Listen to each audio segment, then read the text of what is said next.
శ్రీ మహాగణాధిపతయే నమః, శ్రీమాత్రే నమః. మాచిరాజ్ భక్తి ప్రేక్షకులందరికీ నమస్కారం. మే 21వ తేదీ నుంచి మే 31వ తేదీ వరకు ఈ 11 రోజుల్లో మేషాది ద్వాదశ రాశులకి గ్రహాల సంచారాన్ని బట్టి రాశి ఫలితాలు ఎలా ఉండబోతున్నాయో, అలాగే ఏ గ్రహాలు అనుకూలంగా ఉన్నాయో, ఏ గ్రహాలు వ్యతిరేకంగా ఉన్నాయో, అనుకూల గ్రహాలు ఇంకా అనుకూలించడానికి, వ్యతిరేక గ్రహాలన్నీ కూడా అనుకూల గ్రహాలుగా మారిపోవటానికి, అంటే వాటి వ్యతిరేకత తగ్గింపజేసుకోవటానికి ఎలాంటి శక్తివంతమైన పరిహారాలు చేసుకోవాలో, ఏ దేవీ దేవతల ఆలయ దర్శనం చేయాలో, ఏ మంత్రాలు చదువుకోవాలో, ఏ స్తోత్రాలు చదువుకోవాలో, గోమాతకి ఏ ఆహారం తినిపించాలో, ఎటువంటి దానాలు నిర్వహించాలో, ద్వాదశ రాశుల వారికి మే 21 నుంచి మే 31 మధ్యలో ఈ 11 రోజుల్లో వాళ్ళ భవిష్యత్ ఎలా ఉంటుందో, సంపూర్ణంగా రాశి ఫలాలు ఏ విధంగా ఉండబోతున్నాయో ఈ వీడియోలో మనం తెలుసుకుందాం. తదుపరి మకర రాశి. మకర రాశి వాళ్ళకి మే 21వ తేదీ నుంచి మే 31వ తేదీ మధ్యలో ఈ 11 రోజుల్లో రాశి ఫలితాలు పరిశీలిస్తే, ప్రధానంగా 11 రోజుల రాశి ఫలితాలు పరిశీలించేటప్పుడు మనం చూడవలసిన 4 గ్రహాలలో రవి, బుధుడు, కుజుడు, శుక్రుడు, ఈ 4 గ్రహాల్లో సూర్యుడు పంచమంలో వ్యతిరేక ఫలితాలు ఇస్తున్నాడు. 5వ స్థానంలో సూర్యుడు వ్యతిరేకంగా ఉండటం వల్ల మకర రాశి వాళ్ళకి చిల్డ్రన్ రిలేటెడ్ ప్రాబ్లమ్స్ కొద్దిగా ఉండే అవకాశం ఉంది. అంటే మకర రాశి వాళ్ళు వాళ్ళ సంతానం చెప్పిన మాట వినకపోవటం వల్ల అప్పుడప్పుడు కొద్దిగా అసహనానికి లోనయ్యే అవకాశం ఉంటుంది. ఆఫీసులో కూడా అంత గొప్పగా ఉండదు, కొలీగ్స్ వల్ల కానీ బాస్ వల్ల కానీ అప్పుడప్పుడు ప్రాబ్లమ్స్ ఫేస్ చేస్తూ ఉంటారు. పాలిటిక్స్లో కూడా కొన్ని అప్ అండ్ డౌన్స్ ఉంటాయి. అగ్రికల్చర్ ఫీల్డ్ యావరేజ్గా ఉంటుంది. అలాగే తండ్రి తరపు బంధువులతో కూడా మాట్లాడేటప్పుడు కొంచెం జాగ్రత్తగా మాట్లాడాలి, లేకపోతే చిన్న చిన్న చికాకులు వచ్చే అవకాశం ఉంటుంది. రవి బలం లేదు కాబట్టి మకర రాశి వాళ్ళు రవి బలం పెరగటానికి ఓం నమో నారాయణాయ, సూర్యుడికి అధిష్టాన దైవం విష్ణుమూర్తి కాబట్టి అష్టాక్షరి మంత్రం రోజు 21 సార్లు చదువుకోండి. అలాగే విష్ణు పంజర స్తోత్రాన్ని వినండి, దానివల్ల రవి బలం పెరుగుతుంది. నానబెట్టిన గోధుమలు బెల్లంతో కలిపి ఆవుకు పెట్టడం, లేదా కేజింబావు గోధుమలు ఎర్ర వస్త్రంలో మూటగట్టి పంతులు గారికి దానం ఇవ్వటం ద్వారా కూడా రవి బలం పెంచుకోవచ్చు. రవి ఇచ్చే వ్యతిరేక ఫలితాల నుంచి బయటపడవచ్చు. అలాగే మకర రాశి వాళ్ళకు బుధుడు 5, 6 స్థానాల్లో సంచారం చేస్తున్నాడు. ఈ 11 రోజుల్లో మొదటి 8 రోజులు 5వ సంచారం చేస్తూ వ్యతిరేక ఫలితాలు ఇస్తున్నాడు. చివరి 3 రోజుల్లో అంటే 29, 30, 31 తేదీల్లో 6వ సంచారం చేస్తూ బుధుడు అనుకూల ఫలితాలు ఇస్తున్నాడు. కాబట్టి మకర రాశి విద్యార్థులకు మొదటి 8 రోజులు చాలా టఫ్గా ఉంటుంది. మార్కులు అంత గొప్పగా రావు, ర్యాంకులు సరిగ్గా రావు. కానీ చివరి 3 రోజుల్లో ఏ ఎగ్జామ్ రాసినా నెంబర్ 1గా ర్యాంకులు వస్తాయి. కాంపిటేటివ్ ఎగ్జామ్స్లో కూడా మంచి ర్యాంకులు వస్తాయి. మకర రాశి నిరుద్యోగులు ఎన్ని ఇంటర్వ్యూలకు వెళ్ళినా మొదటి 8 రోజుల్లో జాబ్ రావటం కష్టం. చివరి 3 రోజుల్లో అంటే మే 29, 30, 31 తేదీల్లో మాత్రం ఏ ఇంటర్వ్యూకి వెళ్ళినా కూడా మీ క్వాలిఫికేషన్కి తగిన జాబ్, హై ప్యాకేజ్ జాబ్ వచ్చే అవకాశం ఉంటుంది. వ్యాపారస్తులకు కూడా మొదటి 8 రోజుల్లో అంత గొప్పగా వ్యాపారం ఉండదు. చివరి 3 రోజుల్లో ఊహించిన దానికంటే ఎక్కువ వ్యాపారంలో లాభాలు కనిపిస్తూ ఉంటాయి. కాబట్టి విద్యార్థులకి, నిరుద్యోగులకి, వ్యాపారస్తులకి మొదటి 8 రోజులు బుధుడి బలం లేదు కాబట్టి వ్యతిరేక ఫలితాలు ఉంటాయి. వ్యతిరేక ఫలితాలు అనుకూల ఫలితాలుగా మారాలంటే గణపతి ఆలయ దర్శనం చేసుకోవాలి. మొదటి 8 రోజుల్లో ఒక్కసారి గణపతి ఆలయానికి వెళ్ళి గరిక, ఎర్ర పుష్పాలతో అర్చన చేయించుకుంటే బుధుడి బలం పెరుగుతుంది.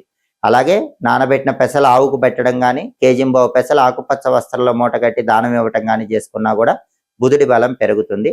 సంకటనాశక గణేష స్తోత్రం వింటే కూడా చాలా మంచిది. అలాగే గం క్షిప్ర ప్రసాదనాయ నమః, మొదటి 8 రోజుల్లో ఈ మంత్రం రోజు కనీసం 21 సార్లు చదువుకున్న బుధుడి బలం పెరిగి బుధుడి ఇచ్చే వ్యతిరేక ఫలితాల నుంచి బయటపడచ్చు. అలాగే మకర రాశి వాళ్ళకి మే 21 నుంచి మే 31 మధ్యలో ఈ 11 రోజుల్లో కూడా కుజుడి సంచారం తీసుకుంటే 4వ స్థానంలో ఉన్నాడు. అర్ధాష్టమ కుజదోషం అంటారు. అర్ధాష్టమ కుజదోషం ఉన్నప్పుడు పొరపాటున కూడా ప్రాపర్టీస్ కొనకూడదు, ప్రాపర్టీస్ అమ్మకూడదు. ఎందుకు అంటే ప్రాపర్టీస్ కొంటే పెద్దగా బెనిఫిట్ ఉండదు, అలాగే ప్రాపర్టీ అమ్మినా కూడా మంచి రేటు రాదు. కాబట్టి ప్రాపర్టీ ఆస్పెక్ట్స్ అంటే కొనటం కానీ అమ్మటం కానీ వీటికి సాధ్యమైనంత దూరంగా ఉండే ప్రయత్నం చేయాలి. ఈ అర్ధాష్టమ కుజదోషం ఉన్నప్పుడు బ్రదర్స్తో కూడా జాగ్రత్తగా మాట్లాడాలి, లేకపోతే బ్రదర్స్తో డిస్ప్యూట్స్ వచ్చే అవకాశం ఉంటుంది. రియల్ ఎస్టేట్ డల్గా ఉంటుంది, బ్యాంకు లోన్లు శాంక్షన్ కావు, అప్పులు అయ్యే అవకాశం ఉంటుంది. అప్పుల విషయంలో కూడా కొంచెం అప్రమత్తంగా ఉండాలి. ఈ రకమైన నెగిటివ్ రిజల్ట్స్ ఎందుకు వస్తాయంటే కుజుడు 4వ స్థానంలో ఉన్నాడు, అర్ధాష్టమ కుజదోషం ఉంది. ఈ అర్ధాష్టమ కుజదోషం నుంచి బయటపడాలంటే సుబ్రహ్మణ్యేశ్వర స్వామి ఆలయ దర్శనం చేయాలి. సుబ్రహ్మణ్య కరావలంబ స్తోత్రం వినాలి లేదా చదవాలి. సుబ్రహ్మణ్య స్వామికి సంబంధించిన ఒక శక్తివంతమైన మంత్రం ఓం స్కందాయ నమః. రోజు 21 సార్లు చదివితే అర్ధాష్టమ కుజదోషం నుంచి సులభంగా బయటపడచ్చు. కందులు నానబెట్టి బెల్లంతో కలిపి ఆవుకు పెట్టిన కేజింబావు కందులు ఎర్ర వస్త్రంలో మూటగట్టి బ్రాహ్మణుడికి దానం ఇచ్చినా కూడా అర్ధాష్టమ కుజదోషం తొలగిపోయి కుజుడిని సంపూర్ణంగా అనుకూలంగా మార్చుకోవచ్చు. అలాగే మకర రాశి వాళ్ళకి 11 రోజుల్లో శుక్రుడు 6వ స్థానంలో సంచారం చేస్తూ వ్యతిరేక ఫలితాలు ఇస్తున్నాడు. 6వ స్థానంలో శుక్రుడు ఉన్నప్పుడు ఏం జరుగుతుందంటే మనీ ఎక్స్పెండిచర్ ఎక్కువ అవుతుంది. రూపాయి ఖర్చు పెట్టాల్సిన చోట 10 రూపాయలు ఖర్చు పెట్టే అవకాశం ఉంటుంది. కాబట్టి డబ్బు ఖర్చు విషయంలో మకర రాశి వాళ్ళు కొంచెం అప్రమత్తంగా కేర్ఫుల్గా ఉండాలి. అలాగే సినిమా టీవీ రంగాల్లో, సంగీత నాట్య రంగాల్లో కొత్త ఆఫర్స్ రావటం అనేది కొంచెం ఆలస్యం అవుతూ ఉంటుంది. భార్యాభర్తలు కూడా మాట్లాడుకునేటప్పుడు కొంచెం జాగ్రత్తగా మాట్లాడుకోవాలి. Textile, ladies emporium, boutique, cosmetics, toys ఇలాంటి బిజినెస్ చేసేవాళ్ళు, బ్యూటీ రిలేటెడ్ బిజినెస్ చేసే వాళ్ళకు కూడా ఆదాయం కంటే రాబడి కంటే ఖర్చు ఎక్కువగా ఉంటుంది. ఎందుకంటే శుక్రుడు 6వ స్థానంలో వ్యతిరేక ఫలితాలు ఇస్తున్నాడు. శుక్రుడు ఇచ్చే వ్యతిరేక ఫలితాలు పోవాలంటే అలసందలు అంటే బొబ్బర్లు నానబెట్టి ఆవుకు పెట్టడం, కేజింబావు అలసందలు తెల్ల వస్త్రంలో కట్టి పంతులు గారికి దానం ఇచ్చుకోవటం చేయాలి.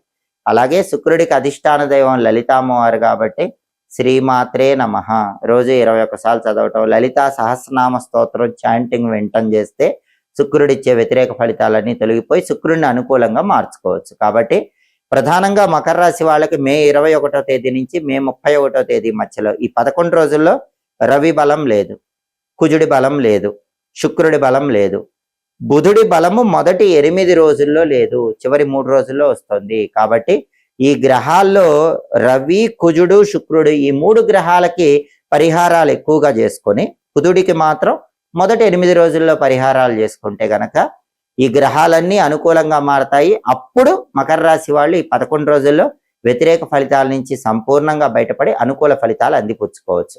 జ్యోతిష శాస్త్రంలో రాసులకి ఎంత ప్రాధాన్యత ఉందో సంఖ్యాశాస్త్రంలో పుట్టిన తేదీకి కూడా అంతే ప్రాధాన్యత ఉంది. సంఖ్యాశాస్త్ర పరంగా మీరు పుట్టిన తేదీని బట్టి ప్రత్యేకమైన పరిహారాలు చేసుకుంటే గ్రహాల అనుకూలత కలిగి అదృష్టాన్ని, ఐశ్వర్యాన్ని సిద్ధింపజేసుకోవచ్చు. స్త్రీ పురుషులు ఎవరైనా 1, 10, 19, 28 తేదీల్లో జన్మించినట్లయితే వాళ్ళని సూర్యగ్రహ ప్రభావ జనితులుగా సంఖ్యాశాస్త్రంలో చెప్పారు. కాబట్టి 1, 10, 19, 28 తేదీల్లో జన్మించిన వాళ్ళు సూర్యుడిని ఎక్కువగా పూజించాలి. ప్రతిరోజు సూర్య భగవానుడికి సంబంధించిన స్తోత్రాలు వినాలి. అలాగే నెలకొక్కసారి గోధుమలు దానం ఇచ్చుకోవాలి. అప్పుడు వాళ్ళకి జీవితంలో తొందరగా అదృష్టం కలిసి వస్తుంది. అలాగే సంఖ్యాశాస్త్ర పరంగా 2, 11, 20, 29 తేదీల్లో జన్మించిన వాళ్ళని చంద్రగ్రహ ప్రభావం ఉన్న జాతకులుగా చెప్తారు. ఇటువంటి వాళ్ళు ప్రతిరోజు కూడా చంద్రుడికి అధిష్టాన దేవుడైనటువంటి పరమేశ్వరుణ్ణి గాని, లక్ష్మీదేవిని గాని ఎక్కువగా పూజించాలి. 2, 11, 20, 29 తేదీల్లో జన్మించిన వాళ్ళు నెలకొక్కసారి బియ్యం దానం ఇచ్చుకుంటే మంచిది. అలాగే ఓం చంద్రశేఖరాయ నమః, ఓం శ్రీం శ్రీయై నమః ఈ 2 మంత్రాలు రోజు 21 సార్లు చదువుకుంటే ఈ తేదీల్లో జన్మించిన వాళ్ళకి తొందరగా అదృష్టం కలిసి వస్తుంది. అలాగే 3, 12, 21, 30 తేదీల్లో జన్మించిన వాళ్ళ మీద నవగ్రహాల్లో గురువు ప్రభావం ఎక్కువగా పనిచేస్తూ ఉంటుంది. వీళ్ళు నెలకొక్కసారి శనగలు దానం ఇచ్చుకుంటే చాలా మంచిది. అలాగే వీళ్ళు తరచుగా ఈశ్వరుణ్ణి పూజించాలి. ఓం నమో భగవతే రుద్రాయ అనే మంత్రాన్ని రోజు 21 సార్లు చదువుకోవాలి. అప్పుడు 3, 12, 21, 30 తేదీల్లో జన్మించిన వాళ్ళు తొందరగా అదృష్టాన్ని అందిపుచ్చుకోవచ్చు. ఈ మంత్రంతో పాటు బృం బృహస్పతయే నమః అనే మంత్రం చదువుకున్నా కూడా అదృష్టం తొందరగా వరిస్తుంది.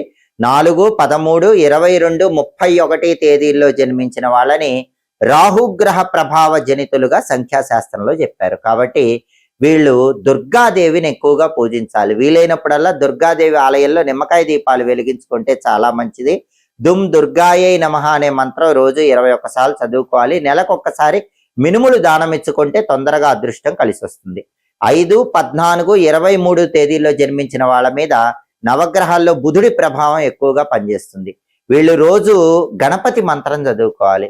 గం గణపతయే నమః అనే మంత్రం రోజు 21 సార్లు చదువుకోవటం, నెలకొకసారి పెసలు దానం ఇచ్చుకోవటం చేస్తే జీవితంలో తొందరగా అదృష్టం కలిసి వస్తుంది. 6, 15, 24 తేదీల్లో జన్మించిన వాళ్ళ మీద నవగ్రహాల్లో శుక్రుడి ప్రభావం ఎక్కువగా పనిచేస్తుంది. కాబట్టి 6, 15, 24 తేదీల్లో జన్మించిన వాళ్ళు శుక్రుడికి అధిష్టాన దైవం లలితా అమ్మవారు కాబట్టి లలితా అమ్మవారిని ఎక్కువగా పూజించాలి. ఓం రాజరాజేశ్వరి రాజ్యదాయిని రాజ్యవల్లభాయే నమో నమః అనే మంత్రం రోజు 21 సార్లు చదువుకోవటం, నెలకొక్కసారి అలసందలు అంటే బొబ్బర్లు దానం ఇచ్చుకోవటం ద్వారా జీవితంలో తొందరగా మంచి పురోభివృద్ధి ఏర్పడుతుంది. 7, 16, 25 తేదీల్లో జన్మించిన వాళ్ళ మీద నవగ్రహాల్లో కేతువు ప్రభావం ఎక్కువగా పనిచేస్తుంది. కేతువుకు అధిష్టాన దైవం గణపతి కాబట్టి 7, 16, 25 తేదీల్లో జన్మించిన వాళ్ళు ప్రతిరోజు ఓం గ్లౌం గణపతయే నమః అనే మంత్రం 21 సార్లు చదువుకోండి. నెలకొక్కసారి ఉలవలు దానం ఇవ్వండి. అప్పుడు మీకు జీవితంలో తొందరగా అదృష్టం కలిసి వస్తుంది. 8, 17, 26 తేదీల్లో జన్మించిన వాళ్ళ మీద నవగ్రహాల్లో శని ప్రభావం ఎక్కువగా పనిచేస్తుంది. అందుకే 8, 17, 26 తేదీల్లో జన్మించిన వాళ్ళు ఆంజనేయ స్వామిని గాని, వెంకటేశ్వర స్వామిని గాని, ఈశ్వరుణ్ణి గాని ఎక్కువగా పూజించండి. ప్రతిరోజు ఓం గోవిందాయ నమః, శ్రీ రామదూతాయ హనుమతే నమః, ఓం నమ శివాయ ఈ 3 మంత్రాలు కూడా 21 సార్లు చొప్పున చదువుకుంటే తొందరగా అదృష్టం కలిసి వస్తుంది. నెలకొక్కసారి నువ్వులు దానం ఇచ్చుకోవటం ద్వారా కూడా జీవితంలో తొందరగా అదృష్టాన్ని, ఐశ్వర్యాన్ని సిద్ధింపజేసుకోవచ్చు. ఇక చివరగా 9, 18, 27 తేదీల్లో జన్మించిన వాళ్ళ మీద నవగ్రహాల్లో కుజుడి ప్రభావం ఎక్కువగా పనిచేస్తుంది. 9, 18, 27 తేదీల్లో జన్మించిన వాళ్ళు సుబ్రహ్మణ్య స్వామిని, నరసింహస్వామిని ఎక్కువగా పూజిస్తే జీవితంలో తొందరగా అదృష్టం కలిసి వస్తుంది. ఓం సాం శరవణ భవ, ఓం నమో నారసింహాయ ఈ 2 మంత్రాలు ప్రతిరోజు 21 సార్లు చదువుకోవటం, నెలకొక్కసారి కందులు దానం ఇచ్చుకోవటం ద్వారా జీవితంలో తొందరగా అదృష్టాన్ని, ఐశ్వర్యాన్ని సిద్ధింపజేసుకోవచ్చు. కాబట్టి జ్యోతిష శాస్త్ర పరంగా రాసులకు ఎంత ప్రాధాన్యత ఉందో సంఖ్యాశాస్త్రంలో పుట్టిన తేదీలకు కూడా అంతే ప్రాధాన్యత ఉంది. మీరు పుట్టిన తేదీలను బట్టి ఈ ప్రత్యేకమైన పరిహారాలు చేసుకుంటే జీవితంలో తొందరగా మీకు అదృష్టం కలిసి వస్తుంది. ఎప్పటికప్పుడు దినఫలాలు, 10 రోజుల ఫలితాలు, మాస ఫలాలు, సంవత్సర ఫలితాలు, గ్రహాల సంచారంలో వచ్చే మార్పులు వీటన్నిటిని తెలుసుకోవాలనుకుంటున్నారా? అయితే మాచిరాజ్ భక్తి ఛానల్ తప్పకుండా చూడండి. మా వీడియోస్ మీకు నచ్చినట్లయితే మా ఛానల్ లైక్ చేయండి, కామెంట్ చేయండి. మా ఛానల్ వీడియోస్ 10 మంది మిత్రులకు షేర్ చేయండి. మా ఛానల్ సబ్స్క్రైబ్ చేసుకోండి. పక్కనున్న బెల్ సింబల్ ఒకటి మాత్రం మర్చిపోకండి. సర్వే జనాః సుఖినో భవంతు. స్వస్తి.